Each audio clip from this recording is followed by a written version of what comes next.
معزز سامعین کرام، آپ سن رہے ہیں دیار اردو چینل پر مستنصر حسین تارڑ کی کتاب راگ۔ اگر آپ دیار اردو چینل پر نیو ہیں تو سب سے پہلے چینل کو سبسکرائب کر لیجئے اور بیل آئیکن کو پریس کرنا نہ بھولیے تاکہ آئندہ آنے والی تمام نئی اقساط آپ کو بروقت موصول ہوتی رہیں۔ کیا ہوا؟ مشاہد نے اسے اپنی جانب تیزی سے آتے ہوئے دیکھا۔ اور تمہارے ہاتھ میں کیا ہے؟ ایک شاپنگ بیگ۔ اس نے بیگ کا لفظ ایک ابکائی کے ساتھ ادا کیا۔ مشیل، راوی میں بو ہے، پانی صاف نہیں ہے۔ ان دنوں پانی کم ہے اور لاہور شہر کا سیوریج زیادہ۔ تمام گندے نالے اسی میں گرتے ہیں۔ ہمیں ڈاؤن سٹریم نہیں آنا چاہیے تھا۔ مجھے اپنے آپ سے بو آ رہی ہے۔ ٹوائلٹ کی۔ پلیز جلدی سے واپس گھر چلو، میں یہاں نہیں ٹھہر سکتی۔ برگیتا بار بار اپنے منہ کے آگے ہتھیلی رکھتی تھی جیسے کچھ باہر آ جائے گا، اور وہ اسے روکتی تھی اور ابکائیاں لیتی تھی۔ راوی کو کیا ہو رہا ہے مشیل؟ وہاں جتنے بھی درخت تھے، چھدرے یا گھنے، اور جو سب کے سب پرانے تھے، جامن، کچنار، شیشم، تریک، املتاس وغیرہ، وہ ان سب کی ٹہنیوں اور پتوں کے گرد اور ان کے جھنڈ کے اندر کرسمس لائنز کہیں دکھائی دیتی تھیں، کبھی چھپ جاتی تھیں۔ اور ان کے نیچے ایک میز تھی، 2 کرسیاں تھیں، اور میز پوری طرح آراستہ تھی، صرف خوراک کی کسر تھی۔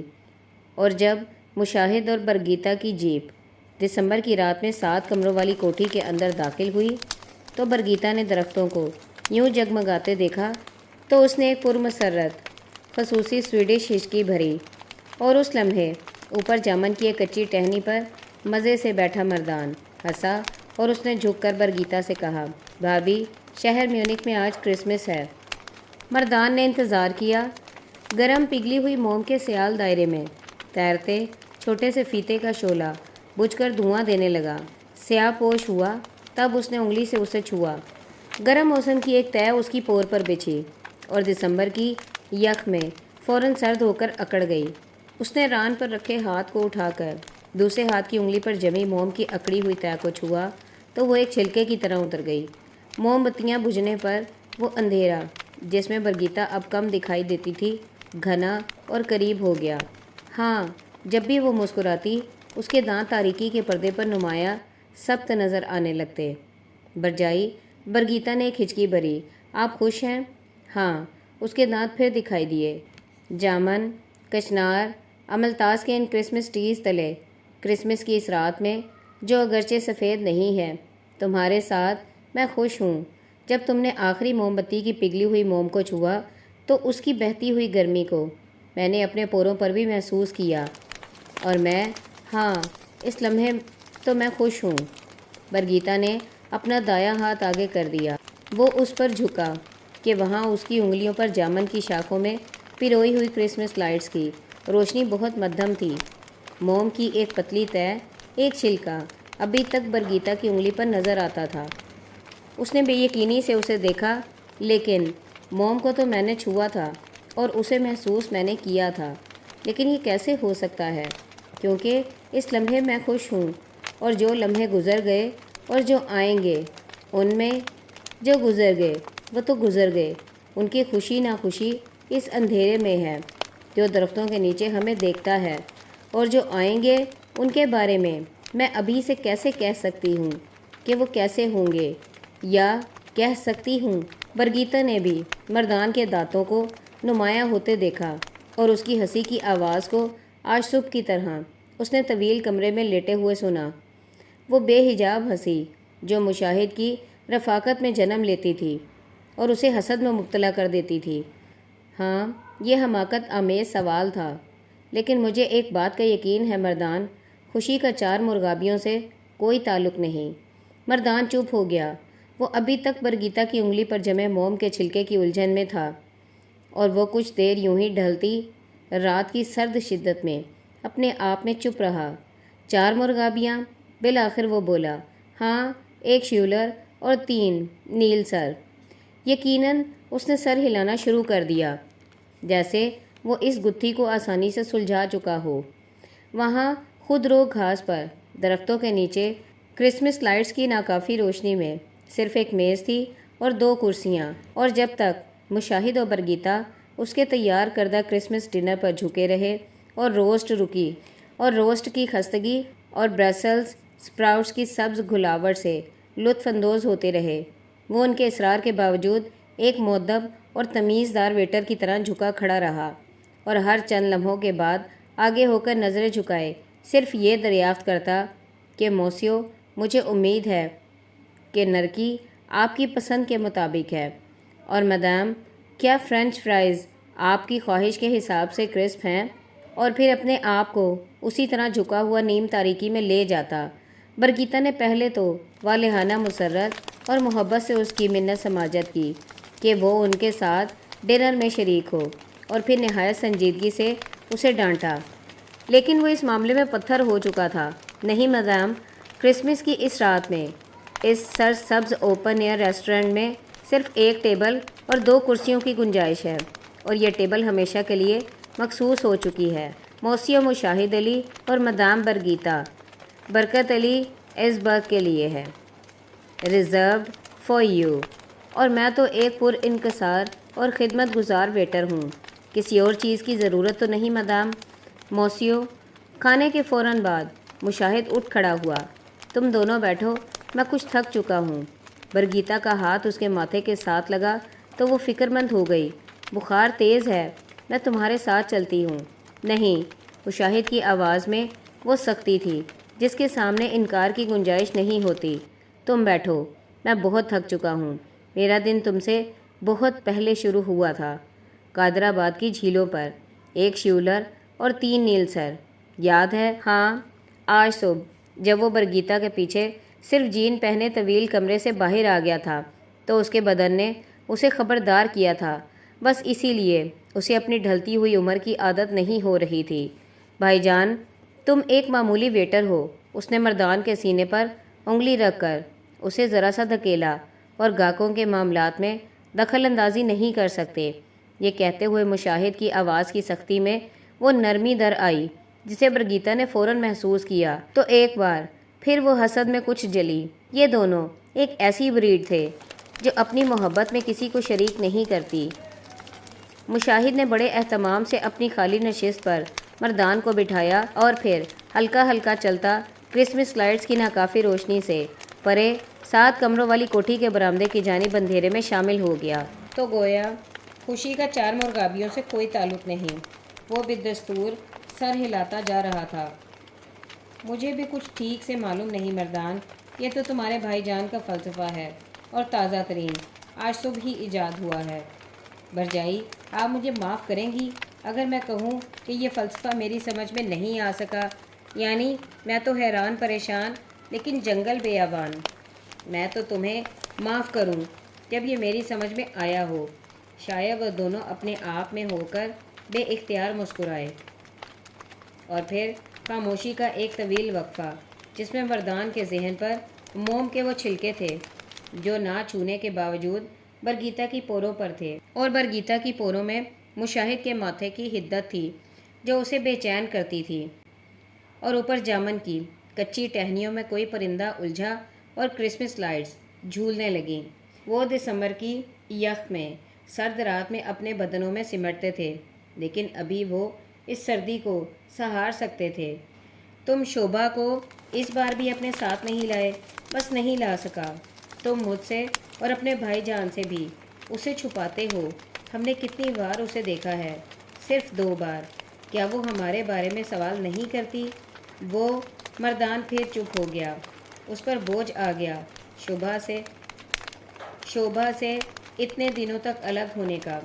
وہ بالآخر اس نے ایک سرد سانس بھر کر کہا، صرف آپ دونوں کے بارے میں ہی سوال کرتی ہے۔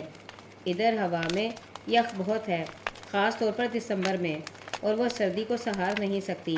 کراچی میں کتنی سردی ہوتی ہے، اور وہاں جب کبھی کنداری ہوا کا ایک جھونکا آئے تو وہ ایک آدھ نہیں متعدد کمروں میں دبک جاتی ہے، اور اگر صرف اپنی کیوٹ ناک باہر نکالے تو وہ بھی سرخ ہو جاتی ہے۔ یہ تو کوئی بہانہ نہیں، یہ اس کا فائنل ایئر ہے۔ ہاں، یہ بہانہ ہو سکتا ہے، اگرچہ میں اسے بھی قبول نہیں کرتی۔ ملیر کینٹ کی بیرک نمبر 3 کے چوبی برآمدے میں تھوڑی پر ہاتھ رکھے۔ ادھر جدھر کچے راستے پر سے دھول اٹھتی ہے، وہ شوبھا اب یہاں تھی، جامن، کچنار اور امل تاس کے درختوں تلے، مردان کے آس پاس۔ وہ بہت فرجائل ہے برجائی، اس کے ٹوٹنے کا خدشہ رہتا ہے اور اس کا کوئی نہ کوئی ٹکڑا ٹوٹتا رہتا ہے اور میں جوڑتا رہتا ہوں۔ یہاں لاہور میں اپنی ساڑی میں وہ بہت الگ نظر آتی ہے اور لوگوں کی نظر میں آ جاتی ہے۔ میں نہیں چاہتا کہ وہ لوگوں کی نظروں میں آئے، ان کی نظریں سوال کریں کہ یہ کون ہے، کہاں سے آئی ہے۔ وہ یہاں آ کر میری طرح شلوار قمیض بھی تو پہن سکتی ہے۔ اس کا فگر بہت زبردست ہے اور وہ اس پنجابی پہناوے میں بھی بہت زبردست لگ سکتی ہے۔ نہیں، وہ آہستہ سے بولا، اس پہناوے سے ناریل کے تیل کی مہک نہیں آئے گی۔ پام کے درختوں کو دوہرا کرنے والی تیز ہوا تھم جائے گی جو چودھری اللہ داد کے بوکس کیمرے میں قید ہو کر مجھ تک پہنچی تھی۔ تم سمجھتی ہو نا بھرجائی؟ نہیں، بھرگیتا نے ہچکی بھری۔ آپ کو سمجھنے میں دشواری ہوگی۔ جن کی تاریخ میں گھاؤ ہوتے ہیں صرف وہ سمجھ سکتے ہیں۔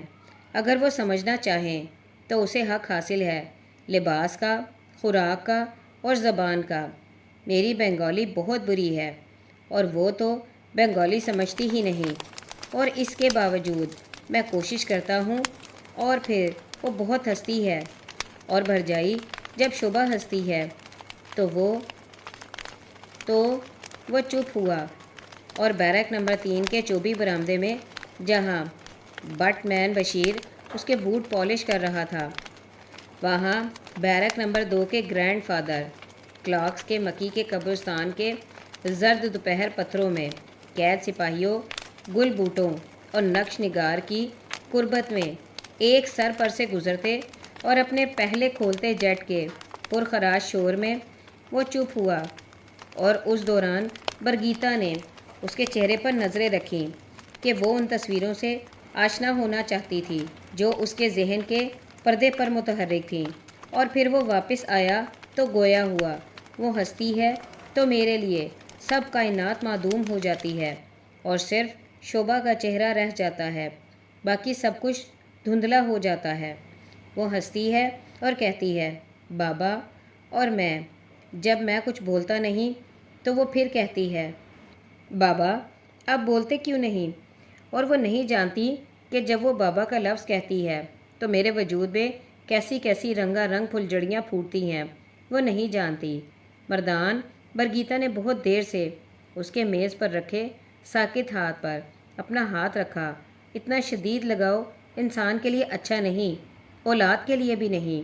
یہ مرض بن سکتا ہے، لیکن تاریخ کے گھاؤ میں جتنی نفرت ہے، کیا میرا لگاؤ اتنا ہی شدید نہیں؟ اس نفرت کے تم ذمہ دار نہیں ہو مردان۔ میں نہیں تو پھر کون ہے بھرجائی؟ مردان کا چہرہ کرسمس لائٹس کی مدھم لو میں بھی متغیر ہوا۔ میں یہی تو جاننے کی کوشش کر رہا ہوں کہ ذمہ دار کون ہے۔ اتنے برس ہو گئے مجھے یہ سوال پوچھتے ہوئے کہ ذمہ دار کون ہے، اور اس سوال کا آغاز میں اس اعتراف سے کر رہا ہوں کہ میں بھی ذمہ دار ہوں۔ کوئی اور بات کرو مردان۔ مردان کو دیکھ کر برگیتا کے سر میں انہونے خیال اور وسوسے کروٹیں لیتے تھے۔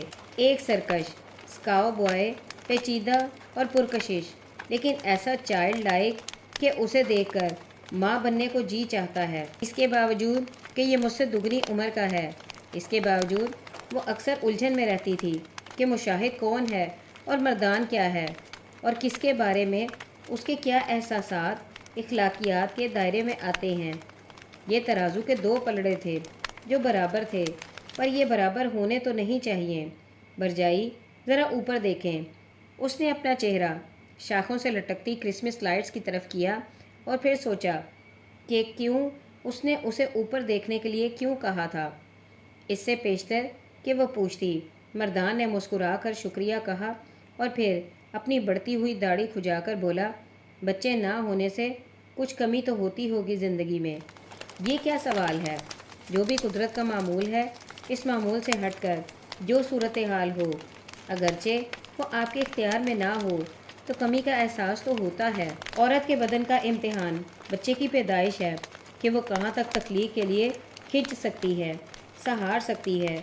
تو میں ابھی اس امتحان سے نہیں گزری، تو کمی تو ہوگی، لیکن میں نے ابھی اسے مسئلہ نہیں بنایا، اپنے لیے یا مشاہد کے لیے۔ ابھی وقت ہے۔ اور تم نے مجھے اوپر دیکھنے کے لیے کیوں کہا تھا؟ جب آپ اوپر درختوں کی جانب دیکھتی ہیں تو کرسمس لائٹس آپ کے چہرے پر پڑتی ہیں اور ساز بجتے ہیں اور برف گرتی ہے۔ پرگیتا پھر سے ہنسی، ایک مسرت کے گہرے احساس کے ساتھ، اور پھر اس کے ہاتھ پر اپنا ہاتھ رکھا اور اس کا ہاتھ برف ہو رہا تھا۔ اور کیا یہ شہر میونک ہے؟ ہاں، اتنی بلند آواز سے اس نے یہ ہاں کہا کہ وہ پرندہ جو تھوڑی دیر پہلے شاخوں میں الجھا تھا اور ابھی تک اطمینان سے کسی تاریک ٹہنی پر بیٹھا ہوا انہیں تکتا تھا، پر پھڑ پڑا کر اڑا اور پھر اسی ٹہنی پر برآ جمع ہو گیا۔ اور چار مرغابیوں کا خوشی سے کوئی تعلق نہیں، بالکل نہیں۔ برگیتا اس کے پاگل پن میں شریک ہو گئی۔ مشاہد کا گرم ماتھا ابھی تک اس کی ہتھیلی پر سبت تھا، اور اسے شک ہوا کہ اندھیرے میں، مکمل اندھیرے میں، وہ لو دیتا ہوگا، اور اس لو دیتی ہتھیلی کے نیچے ابھی تک مردان کا ہاتھ تھا اور وہ ابھی تک برف تھا۔ تم سیکس کے بارے میں کیا کرتے ہو مردان؟ اس نے چونک کر اپنا ہاتھ لو دیتی ہتھیلی سے کھینچ لیا۔ What do you mean؟ شادی کے بغیر؟ تمہیں ارج تو ہوتی ہوگی۔ اس کا چہرہ ناکافی روشنی میں بھی سرخ ہوتا دکھائی دیا۔ برجائیاں اس قسم کے ذاتی اور معیوب سوال دیوروں سے نہیں پوچھتی، اور کیا دیور برجائیوں سے آنکھ جھپکے بغیر پوچھتے ہیں کہ آپ نے بچے کو جنم نہیں دیا؟ تو اس سے زندگی میں کیا کمی رہ گئی ہے؟ ہم تمہارے قبائلی تعصب والے برجائی اور دیور تو نہیں ہیں کہ ہیں؟ نہیں ہیں۔ میں تمہارے بارے میں بہت سوچتی ہوں۔ پرگیتا نے حسب عادت ایک ہچکی بھری۔ تم اپنی سیکشول ارج کو کیسے مینیج کرتے ہو؟ ایک اور خاموشی ان کے درمیان در آئی۔ I'm sorry، اگر تم اس موضوع پر بات نہیں کرنا چاہتے ہو تو نو پرابلم، مجھے ارج نہیں ہوتی۔ وہ یکدم بولا، یہ کیسے ممکن ہے؟ تم صحت مند ہو، ایک مرد ہو، یہ کیسے ممکن ہے؟ ممکن ہے۔ اس بار پھر اس نے اتنی بلند آواز سے کہا جیسے کہ اس نے ہاں کہا تھا، کہ وہ شانت پرندہ جو تاریکی کی اوٹ میں آرام کر رہا تھا اپنے پر پھڑ پڑا کر ایک اور ٹہنی پر منتقل ہو گیا۔ اس دسمبر میں، اس لمحے میں جب انہوں نے سندر بن کے گھنے سبز اور دلدل بھرے اندھیروں میں ایک اندھا دھند بھاگتے، جبکہ اسے شعلوں جیسی جلتی جانور آنکھیں دیکھی تھی، اسے اس کی شکست خوردہ وحشت کو ایک جال ڈال کر پکڑا تھا، تو اس جال کے پہلے لمس نے مجھے امپورٹنٹ کر دیا تھا۔ مجھے کوئی پرابلم نہیں ہے برجائی۔ اندھیرے میں بھی برگیتا کی سیاہ جلد نچڑی تو دکھائی دی۔ I'm sorry Mardan, no problem. اس کی آواز میں دکھ کا کوئی شائبہ نہ تھا۔ یہ تو بہت بڑی ٹریجڈی ہے ایک مرد کے لیے۔ I'm sorry۔ مردان کی آواز کی بلندی ہسٹریا کی جانب زینہ بازینہ بلند ہوتی تھی، اگرچہ وہ اپنے آپ پر قابو رکھتا تھا، لیکن قدرے بے قابو ہو رہا تھا۔ یہ اس سے بڑی اور گمبھیر ٹریجڈی تو نہیں جس کی وجہ سے یہ ٹریجڈی ہوئی۔ ان کا موازنہ نہیں کیا جا سکتا، ایک فرد کا اور ایک قوم کا موازنہ نہیں کیا جا سکتا۔ میرا خیال ہے ہم کوئی اور بات کریں۔ میں کتنی اور باتیں کروں بھرجائی، سردی کچھ زیادہ ہو گئی ہے۔ برگیتا برگت علی ایسبرگ کے لیے، ایک سویڈش خاتون کے لیے، لاہور کے دسمبر کی رات کا پچھلا پہر ناقابل برداشت تھا۔ نہیں بھرجائی، مجھے آپ دھوکہ نہ دیں۔ دسمبر تو ہم پاکستانیوں نے کتنی ڈٹائی اور ریت میں سر چھپا کر برداشت کیا ہے۔ آپ کو تو کوئی پرابلم نہیں ہونی چاہیے۔ اگلی بار شوبھا کو اپنے ساتھ لے کر آنا۔ مردان زینہ بازینہ نیچے آ گیا۔ بلیک میل بھرجائی، ہاں، محبت میں بلیک میل جائز ہے۔ اس کے پوروں پر جو موم کی تہ اکڑی ہوئی تھی وہ پگھلتی ہوئی محسوس ہوتی۔ اس کی گرمی نے دسمبر کی یک کو بھی آسودہ کر دیا۔ بیرک نمبر 3 کے چوبی برآمدے میں کچے راستے پر نظریں جمائے شوبھا اور بیرک نمبر 2 کے زرد دھوپ رنگ پتھروں کے سپاہی اور گل بوٹے دسمبر کی اس یک کو آسودہ کرنے لگے۔ میرے پاس یہ آخری سوال ہے، فائنل ایئر اور اس کے بعد ہاؤس جاب شروع، بیٹیوں کو کیسے بیاہتے ہیں؟ میرا کوئی تجربہ نہیں۔ ذات برادری اور قبیلے میں بڑی آسائش رہتی ہے، آپ اس پر زوم ان کر جاتے ہیں، لیکن ایک ایسی لڑکی جس کا کوئی حوالہ، کوئی قبیلہ نہ ہو، اسے آپ کہاں بیاہتے ہیں؟ بس یہی میری فکر مندی ہے۔ بشیر دی بیٹ مین ابھی تک تمہارے ساتھ ہے؟ ہاں، پرانی وفاداریاں آسانی سے نہیں ملتی۔ سویرے میرے بوٹ پالش کرتا ہے، کپڑے استری کر کے ہینگر پر لٹکاتا ہے اور میری سپورٹ سائیکل کی ڈسٹنگ کر کے اسے برآمدے کے ساتھ لگا دیتا ہے۔ تب تک کھڑا رہتا ہے جب تک اس کچے راستے پر میں نظر آتا رہتا ہوں۔ میں اسے سمجھاتا ہوں کہ Bashir, I'm not in the army anymore، ایک معمولی اسکول ٹیچر ہوں، اور وہ جواب میں محبت سے مسکراتا ہے اور مجھے سلیوٹ کر دیتا ہے۔ وہ شعبہ کا بہت خیال رکھتا ہے۔ سردی بدن کے اندر تک سرایت کر رہی ہے مردان، درختوں تلے چاہے ان پر تمہاری ارینج کی ہوئی کرسمس لائٹس ہی کیوں نہ روشن ہو، سردی بہت ہوتی ہے، آؤ اندر چلیں۔ اور مردان معترض نہ ہوا، وہ دونوں اٹھ کھڑے ہوئے۔ اور آج کی شب اگر تم اپنی بھرجائی کے کہنے پر 7 کمروں والی کوٹھی کے کسی ایک کونے میں بسر کر لو تو کوئی حرج ہے؟ وہاں اس سیلن زدہ کھنڈر میں دروازہ بند نہیں ہوگا، وہ سیدھا ہے، ہوا آئے گی اور فرش پر گھاس اور کائی ہے۔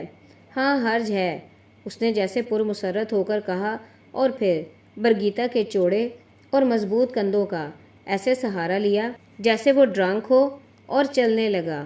تم میری ڈارلنگ بھرجائی آگاہ ہو کہ اس دسمبر کے بعد میں ہمیشہ فرش پر سوتا ہوں۔ اس میں شاید میری تاریخ کا جبر شامل ہو۔ میں اپنے آپ کو اس قابل نہیں پاتا کہ پروقار طریقے سے ایک چارپائی پر سو سکوں۔ پتوں میں کھانا کھانا شاید ان زمانوں میں پریکٹیکل نہیں ہے، لیکن زمین پر سونا تو ممکن ہے۔ پرندے نے جسے نیند کے ہلکورے آ رہے تھے اپنے نیچے میز اور کرسیوں کو خالی دیکھا تو آنکھیں بند کر کے نیند میں گم ہو گیا۔ اندھیرے میں اگرچہ دکھائی نہیں دیتا تھا، لیکن مردان کا پاؤں آج کچھ زیادہ گھسٹتا تھا۔